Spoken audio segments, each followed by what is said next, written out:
Okay, so here we are with another NECA Teenage Mutant Ninja Turtles unboxing, and this is Casey Jones with the dirt bike. You can see Casey Jones there in the package.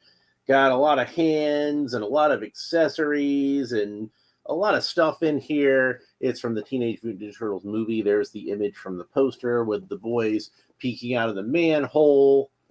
Got some images on the side of the figure. So it looks like the same on the other side. There he is with the dirt bike and various action poses. And it says, NECA Teenage Mutant Ninja Turtles, Casey Jones with dirt bike. Now you can catch America's favorite green teens in their first live-action blockbuster film. Well, you have been able to since 1990. But anyway, after wading through a puddle of radioactive waste, these radical reptiles are transformed into New York City's greatest crime-fighting quartet. Casey Jones, the masked vigilante, carries a golf bag filled with clubs, bats, and sticks, makeshift weapons in his war against crime. These are highly detailed figures that feature an assortment of movie-accurate accessories with over 30 points of articulation for maximum posing power. Bobby Wald is here and says, "Tell me, you didn't pay full money for that autographed Jose Canseco bat." Yeah. You got to know what a crumpet is to understand cricket. I actually just watched this movie the other day with my mother because a while back we were in Walmart and looking through the clearance aisle, and they had one of these sets there. I didn't buy it at that time because I already had it, and I was, been waiting to open it. And she looks at it, she's like, "That's not a Ninja Turtle." And I'm like, "No, Mom, that's Casey Jones. He's their friend. He helps them out in the movie. And didn't you see the movie?" And she's like, "No, I don't think I've ever seen the movie." So I made her watch the movie. I think she enjoyed it, but but yeah, at least now she knows who this character is. So yeah. Casey didn't appear too much on the cartoon at the time, although he was in I think a few episodes. But he wasn't in like a whole lot of them, but he was in a few. I don't know if one of these is actually autographed by Jose Canseco or not.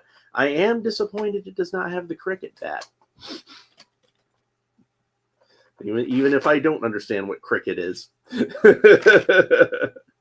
I'm sure any of my viewers in the UK could tell me a little bit about cricket. The only thing I really know about cricket is A, it's kind of like baseball, and B, the fifth Doctor dressed like a cricket player on Doctor Who. So Peter Davison, I think. Bunch of hands in here. We'll go over these hands in a minute. I just want to get everything out of the package. And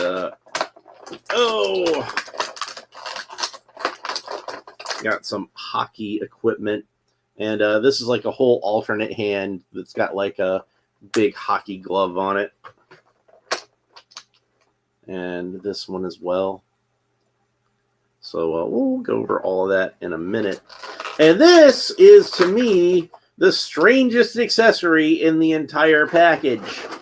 He comes with a mask that he can hold in his hand as if he took off his mask, but he only has one head, which has got a mask on it. So does he have two masks? Like, what's going on with that?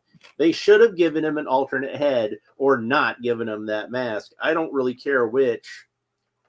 And I know it might sound weird to complain about having an extra accessory, but it's an extra accessory that I don't have any use for because he doesn't have a head that would be proper to display with that mask. Now, did I get all the rubber tabs on this guy? It looks like he's just got one around the waist. Now, I don't know if it was a rights issue. Oh, I should get the one around the bike too. I don't know if it's a rights issue. Maybe that they don't have the rights to the actor anymore. But they probably should have just let that mask out. I know that at one point, like at least one of the Casey Jones figures they already did had a head that was unmasked and looked like the actor. So there's the dirt bikes. Dirt bike, sorry, I don't know why I went plural there. The wheel spins, of course. It doesn't seem like it spins as freely as I would like. Just kind of stops after a while. This one's got like actually a little bit of a, I wasn't expecting that. Like it makes a little motor sound when you roll it along. But it does seem kind of stiff. But they tried. But you can see it's a red dirt bike. It's got some white detailing on it. It looks like somebody painted over the logo because they didn't want to pay rights for whoever made this dirt bike. I don't remember who made it in the movie. And then Casey Jones himself. Another thing that I think this figure could use is a golf bag, since it described him having a golf bag on the back of the package. Why'd they leave that out? I don't know. But Casey's got two hands that are on the figure already, and they're both solid fist hands, and obviously he can't hold on to anything with those. So let's go ahead and take those out of his hand, off of his arms. Take the hands off of his arms, I should probably say. And might as well, go ahead and put these hockey glove hands on him first. Now, these are the ones that are going to have like the least amount of articulation, since it looks to me like it's just a solid peg that plugs in there. I don't think there's any kind of joint on there other than that. I think you're just supposed to plug it onto his hands and leave them on there like so. There we go. So there's what it looks like with those. The padded hockey gloves. Now, can he actually hold the hockey stick with these is the question. I'm hoping the answer is yes. And the answer is yes. He can indeed hold his hockey stick with the hockey gloves. So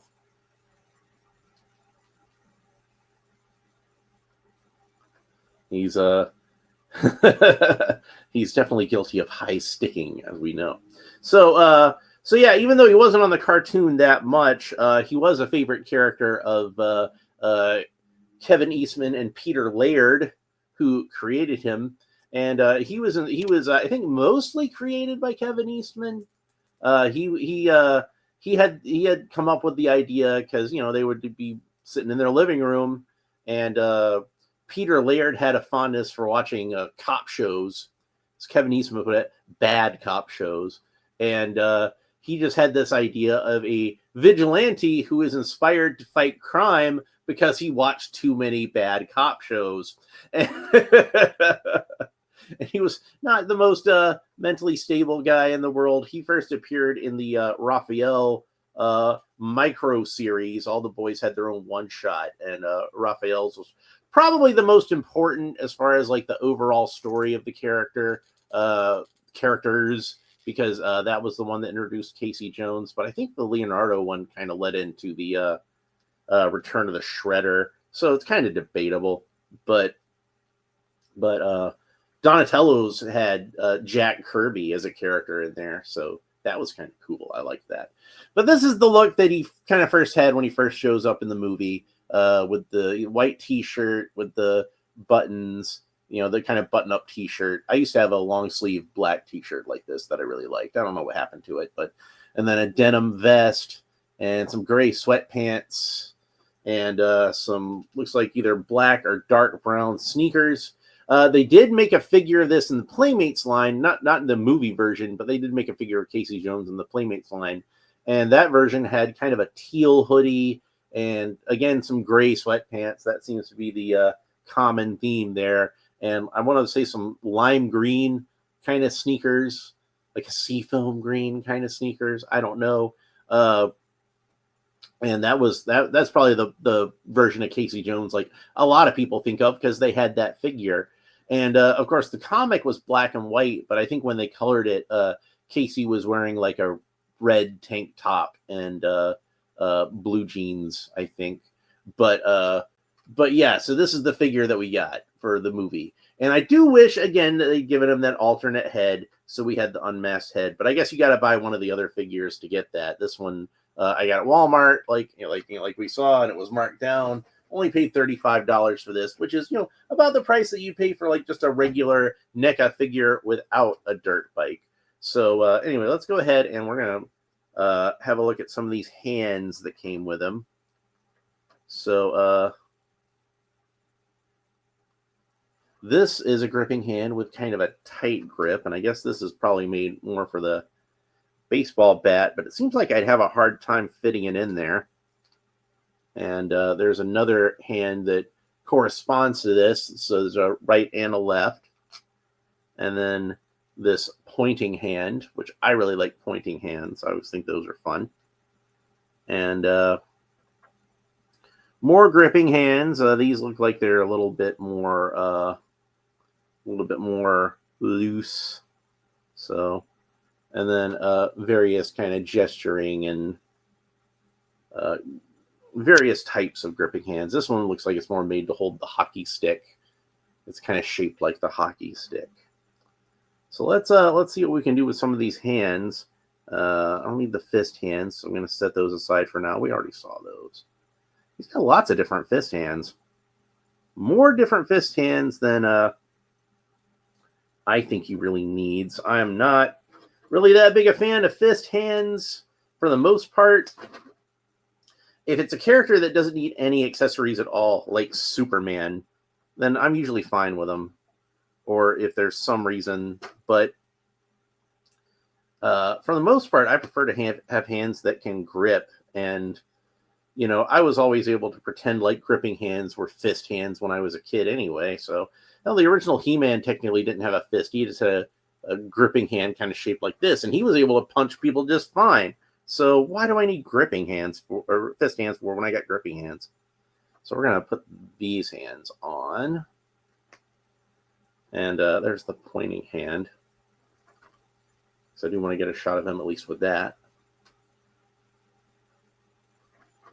Yeah, one of my favorite parts of the movie was when Casey manages to find the Foot Clan lair and actually rescues Splinter. There he is with the hockey stick again. We're gonna try to put one of these baseball bats into his hand. And so Casey's untying Splinter, and he's confronted with some of the younger, like the wayward teens section of the Foot Clan. They're not really like full ninjas yet, but they're basically hanging out in the Pleasure Island type area. You know, Sam Rockwell, one of his first roles in a movie is he plays one of these kids. I think he's called like Head Thug or something like that in the credits. But when I was showing that to my mom, I'm like, you know that actor, right? You recognize him? And she's like, is that Guy? She's a big fan of Galaxy Quest, so she recognized him. I'm like, yep, that's crewman number 6. And sure enough, in this movie, they don't give him a name either. He's just like Head Thug or something like that. So there he is with the hockey stick and the baseball bat, and he's ready to rough up some purse snatchers, and Raphael is going to swing in and stop him from brutalizing them. I'm pretty sure I still have Raphael over here somewhere. Not the movie version, though. Where did I put him? There he is. Nope, I got the comic book version of Raphael. And now as Bobby Walt says, "Oh, Jose Canseco bat? Tell me, you didn't pay money for this." I do love those original NECA comic style turtles, but looking at them, they could probably do like an update on these. Like they've got things like where you can see the pegs and the elbows and the ankles and everything like that. So they could probably update these and do a slightly more modern style version of these figures. They're still great as far as I'm concerned. I think they're still awesome, but I know a lot of people get kind of snooty about, oh, you can still see the pegs and the elbows of those figures. They don't have injected molded joints like they should. Like that kind of thing. And it was like, whatever. It was that figure was made like what, 20 years ago now at this point. Those figures are awesome. I still don't care. And they still hold up really well. Like these are probably still my favorite Ninja Turtles figures, is the NECA comic style versions. And of course, like I said before, mine isn't the official NECA. It's a bootleg, actually. But the bootlegs are actually kind of superior because they've got better plastic in the hands. And my set is the one with the different colored bandanas, because that's something that I actually really like that they did on the cartoon series. So I'm going to get this. The bat actually fit in his hand a lot easier than I thought it would. I was able to just kind of push it in from the pommel of the bat. It's not quite as obtrusive as I thought. And neither one of these seem to have a Jose Canseco autograph on them, unfortunately. But I guess they didn't want to pay for the rights to use his name. They didn't want to spend money on it. They didn't pay money for this. All right, so last but not least, we still got this dirt bike here, and I kind of feel like I'd be remiss if I did a video opening up a figure of Casey Jones on the dirt bike without putting him on the dirt bike, right? We got to put him on the dirt bike. See if we can fit him on there. So I don't think that this figure is quite as good as any of the other Casey Jones figures you might be able to pick up. This one seems like it's a little more bare bones than what the other ones would be as far as like the accessories. And like I said, they didn't even bother to give him an unmasked head to go with the extra mask that he has. I didn't even bother to have him holding this thing because what's the point? He's already got the mask on his face. How disappointing. But yeah, I do want to go ahead and put him on the dirt bike and see if we can get him to ride on the dirt bike. And it looks like that's where the pedals are. But I don't know how well he's going to fit onto this, actually. But I'll try to get him onto it anyway. I don't think he's actually going to sit on it.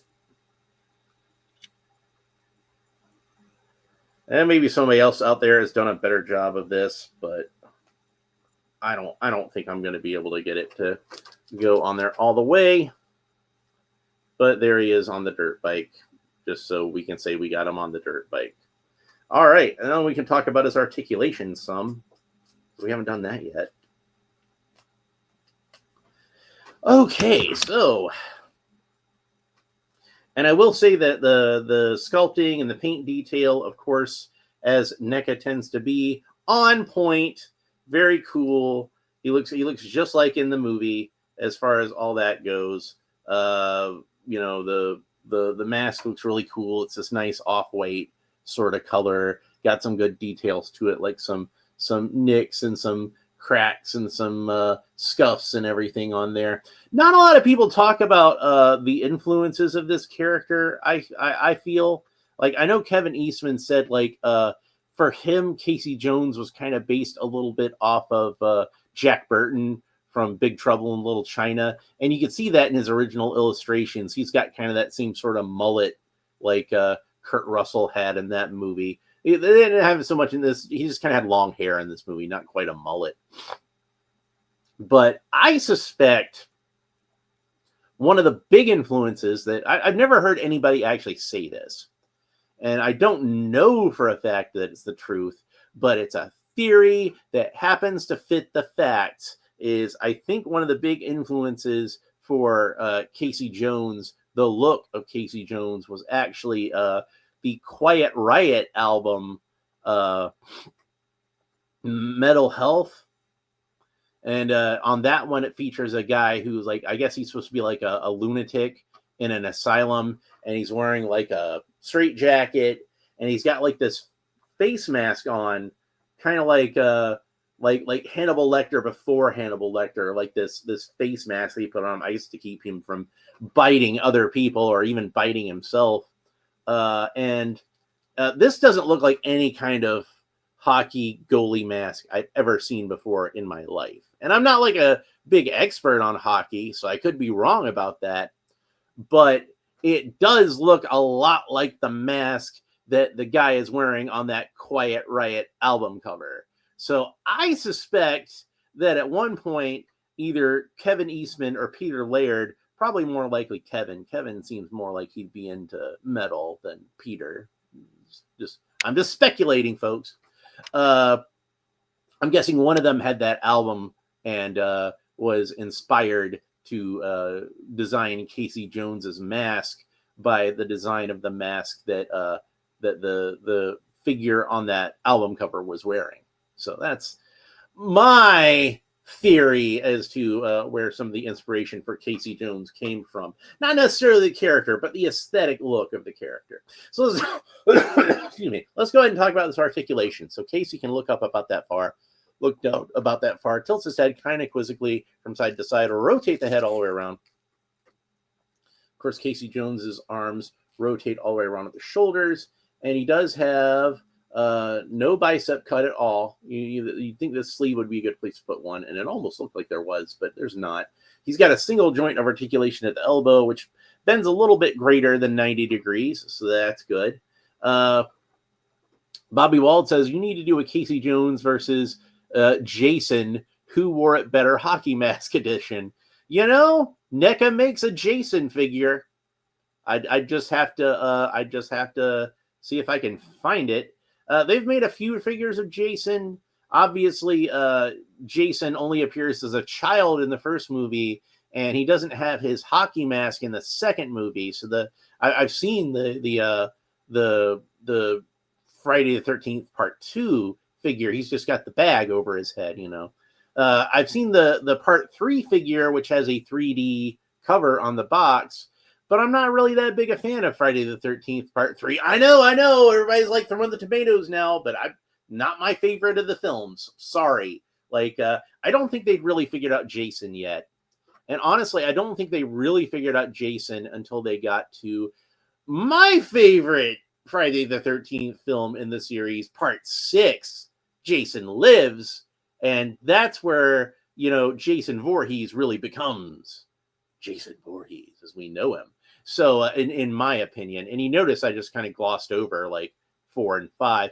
Those aren't bad movies. Like Crispin Glover's in 4. I like Crispin Glover. But yeah, they you know, I don't kind of feel like Jason really becomes Jason until he rises from the grave as like this zombie type character. And that's when he's really Jason to me. So that's just me. So if I'm going to get a Jason figure, and I might get some of the other ones, you know, at some point, but the first one I would want, if I could only have one Jason figure, if I can only pick one, I'm getting the one from Part 6. That's the one I'm getting. So that's just my personal taste. Like, you know, I think that my second favorite is Part 2.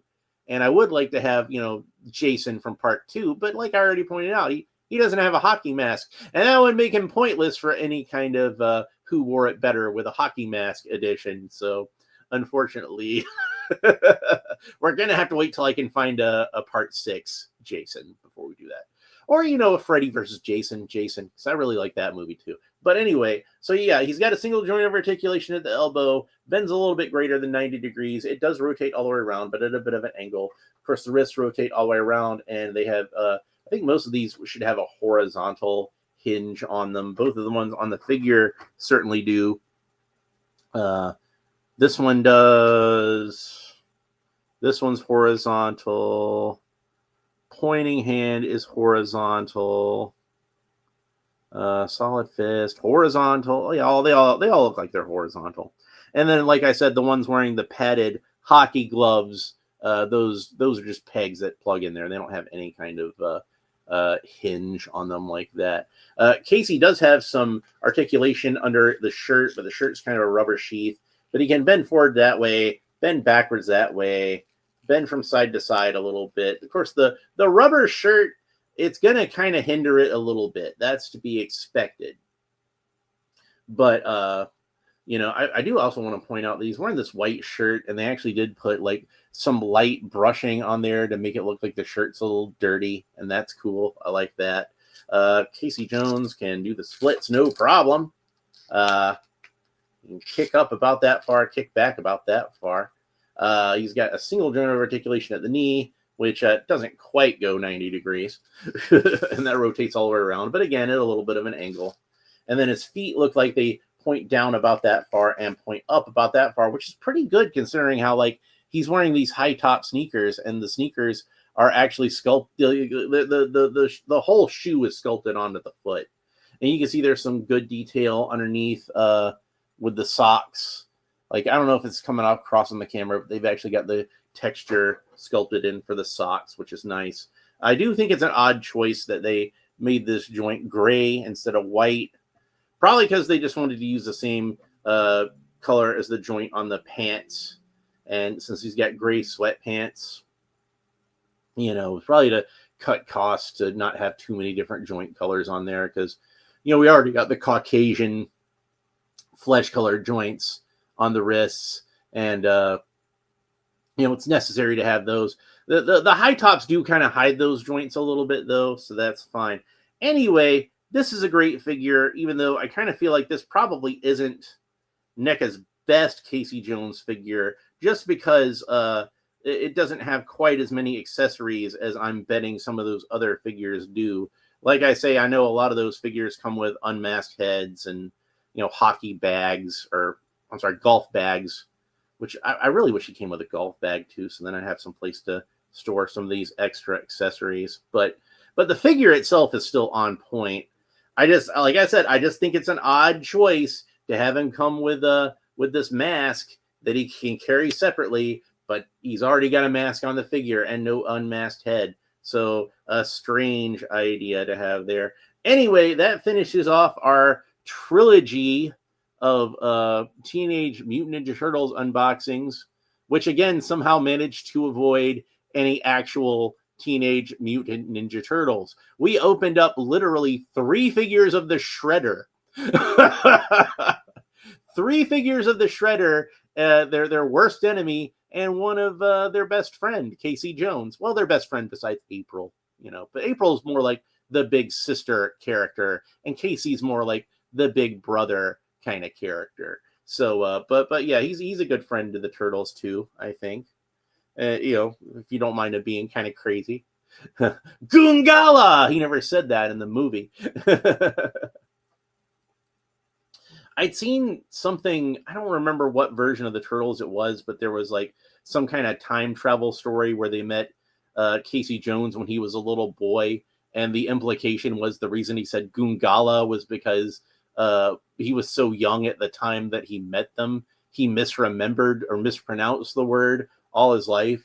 Cowabunga as being Goongala. Personally, I like to think that Casey is a big fan of Tarzan as well as bad cop shows. And, you watch the old Johnny Weissmuller Tarzan movies, and, he always says Ungawa on those. So he's kind of butchering the pronunciation of Ungawa on that. But just because we're done with Teenage Mutant Ninja Turtle characters doesn't mean we're done with Teenage Mutant Ninja Turtles, because I've got one more Turtles of Grayskull figure that I picked up when a bunch of them were on clearance recently. I finally got the Turtles of Grayskull version of Ram Man, so that'll be a nice segue from some Ninja Turtles into some Masters of the Universe, don't you think? We'll go from Ninja Turtles to Turtles of Grayskull to Masters of the Universe. It's going to be fun. So yeah, Ram Man will be the next thing that I'm going to open up. So if you want to make sure you don't miss that, make sure that you like and subscribe and all the fun YouTube stuff down below. Leave a comment. Let me know what you think about Casey Jones, both this figure and the character in general. Like, I remember him from the comic book, but only kind of vaguely. Well, I obviously read them later on, and then I remembered him a lot better. But I just kind of remember reading the issue with him in the comic book that I didn't even have. A friend of mine had it and lent it to me. And then I saw him on the cartoon, and on the cartoon, he's portrayed a bit more comically. Not comic book, but funny. And he's like a guy who he's constantly doing this Clint Eastwood impression. And he's always wanting to break something. And I remember they had him go undercover to apply for a job at a company that they suspected was like a front company for the Foot Clan or something like that. And he goes in there in a full suit and tie, but he's still wearing his golf bag full of sporting equipment and his hockey mask. The guy was a grade A loon. And he was not April O'Neil's love interest at all until they did the movie. And on the movie, when they were working on that, they decided to pair them up. And the creators of the comic book, Kevin Eastman and Peter Laird, when they saw that they were doing that in the movie, were like, why didn't we think of that? It's so obvious. And then they wound up having them hook up in the comic books and become a couple in there. And they've pretty much been a couple in about every version since then. So that's become kind of a thing. I did order recently an April O'Neil figure, because I've needed an April O'Neil figure in this scale for a long time, but I was waiting for just the right one, and I found one for a good price, so I'm going to have one on the way. So that'll be one that we open up soon. Hopefully it won't take too long for it to get to me. And a lot of cool stuff on the way. But anyway, that's it for this episode. Next episode, Turtles of Grayskull Ram Man. Hope you're there. Make sure you like and subscribe. YouTube likes it when I say like and subscribe, so I like to say like and subscribe. Leave a comment, because I like it when you leave comments, and let me know what you think about this figure, or just anything you want to say. Rouge Haunt sometimes just pops in and asks me to say hi, and I say hi back, because again, it's engagement, it's interaction, and it helps with the channel. So even if it's just somebody asking me to say hi, just somebody saying hi to me, it's still engagement. It still counts. So I haven't seen Rouge Haunts in a while. Hope they're doing well. So anyway, that's it for this episode. Hope you enjoyed it. We will talk to you next time. Bye. Oh wait, Bobby Wald says, yeah, that was what I was just talking about that too. Like on the cartoon, Bobby Wald says, on the cartoon, Casey Jones went undercover in an executive building, so he's wearing a suit and still has his hockey basketball. Yeah, and he gets the job. He gets the job too. That's the craziest part. Anyway, we'll talk to you next time. Bye.